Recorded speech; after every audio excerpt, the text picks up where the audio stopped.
Coming up on this episode of The Angle Show, we're talking about some massive news surrounding Triple H, WWE Survivor Series, AEW All In, and more. If you guys want more videos like this, go ahead and subscribe.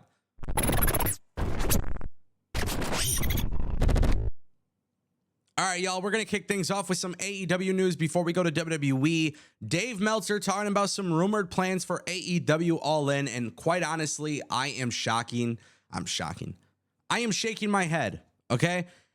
So here's the deal. Dave Meltzer reported in the latest edition of the Wrestling Observer that basically AEW is building towards Kenny Omega versus Konosuke Takeshita at AEW All Out. Now, originally, this was rumored to be for AEW All In.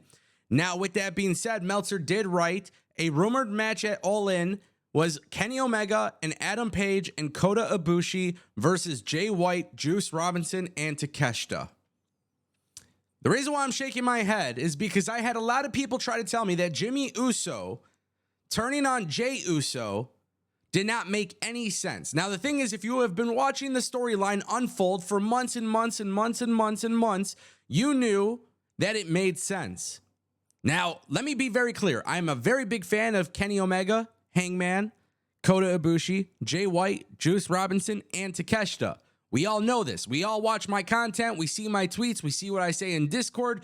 You guys know that I love these guys. I think they're all incredibly talented. I want the world for them. But they have not been building a storyline for 4 to 6 weeks for AEW All In to have this match happen. And I'm sorry, but that is why I am shaking my head.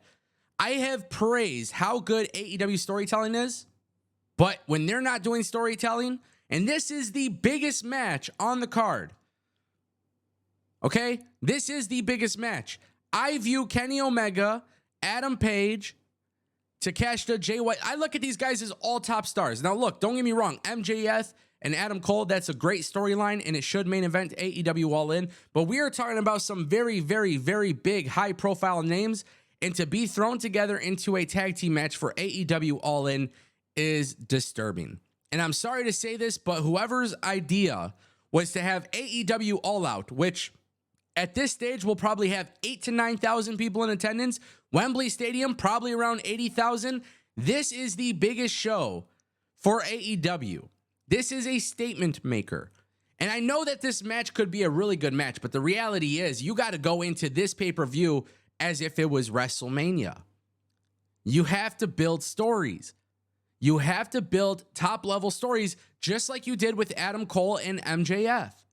And I'm sorry, but I feel like there is something really odd about this. I really hope that AEW reconsiders, and it goes back to what I've been saying. Kenny Omega and CM Punk should have been the match that they lead to for AEW All In. They're not going that route. They're not talking to each other. All that drama, all that bullshit, it sucks. But that's the reality here, my friends. That is a big-time money match. And I don't look at this tag team match, to me, is not.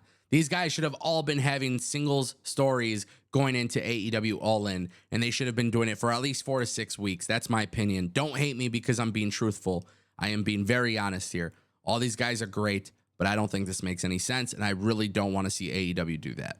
All right, guys, let's turn our attention to WWE news. Brock Lesnar is injured. Apparently, he was injured very early on in the match against Cody Rhodes at SummerSlam. And this is obviously generating a lot of conversation because we know that Brock Lesnar at some point was going to take some time off from WWE. Dave Meltzer had reported that the plan is for him to return on television, building up the Royal Rumble, and from there going to WrestleMania. Is his injury that severe? Is it that serious? Honestly, it's really hard to say. But, you know, there's this video that's floating around on social media with Brock Lesnar singing at like a country concert or whatever. So at the end of the day, hopefully not. You know, it's all about being healthy and stuff like that. But Brock Lesnar taking time off, it's not really a big deal. This is what Brock Lesnar does, right? Brock Lesnar shows up and then he leaves. Then he shows up again. He leaves. You know, it's not that big of a blow. But of course, hopefully the injury isn't serious. It would be nice for Brock Lesnar to be an integral part of Royal Rumble and WrestleMania. And I want to throw this out there. Chad Gable has been my guy to dethrone Gunther for the IC title after Gunther makes history. I think we should get Brock Lesnar versus Gunther at WrestleMania. and set that up at the Royal Rumble. That's what I would do if I was the WWE. What do you guys think? Let me know. We're going to turn our attention to WWE Survivor Series because it sounds like talent backstage in WWE are under the impression that Survivor Series War Games is set to return. Now, keep in mind, WWE has not confirmed War Games. And if you currently look at the structure, the seating chart for WWE Survivor Series, it doesn't show 2 rings. So there is obviously a lot of confusion here as to whether or not WWE will be doing Survivor Series War Games. But again, there are talent under the impression. Of course, Dave Meltzer's talking about this. But the talent believe that WWE is doing this. I would like to see WWE do War Games. I thought last year's War Games was awesome. I think War Games being part of the main roster is an awesome thing. And I think it makes Survivor Series feel a little bit special. I don't know what route WWE wants to go or how they could book their the War Games matches or who they would put in these matches. But I think there's a lot of potential. I think War Games is always fun. It's one of the reasons why I like Blood and Guts in AEW. It's one of the reasons why I always enjoyed War Games in NXT. And then when WWE did the War Games match on the main roster last year, I thought that was fantastic stuff. So there is a lot of great that could come from this. Hopefully WWE does do this. But again, you know, Survivor Series is November 25th. It's in Chicago. It's a big pay-per-view. I really want WWE to build something big for the War Games match if they are going to bring it back. I don't want a storyline being built in 2 weeks, 3 weeks notice. I want WWE to kind of build a storyline starting now. Start giving us an idea of what we might actually see happen at War Games if it is in fact coming back.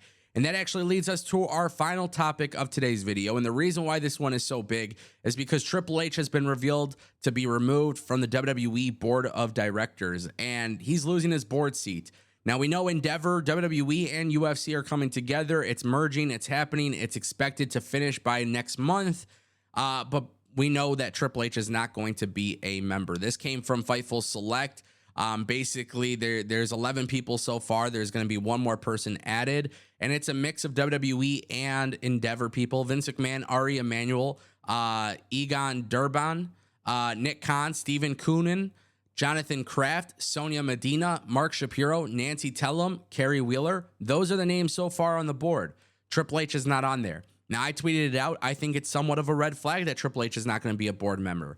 A lot of people are saying, well, that doesn't mean he's not necessarily going to be head of creative. That doesn't necessarily mean he's going to be gone from WWE.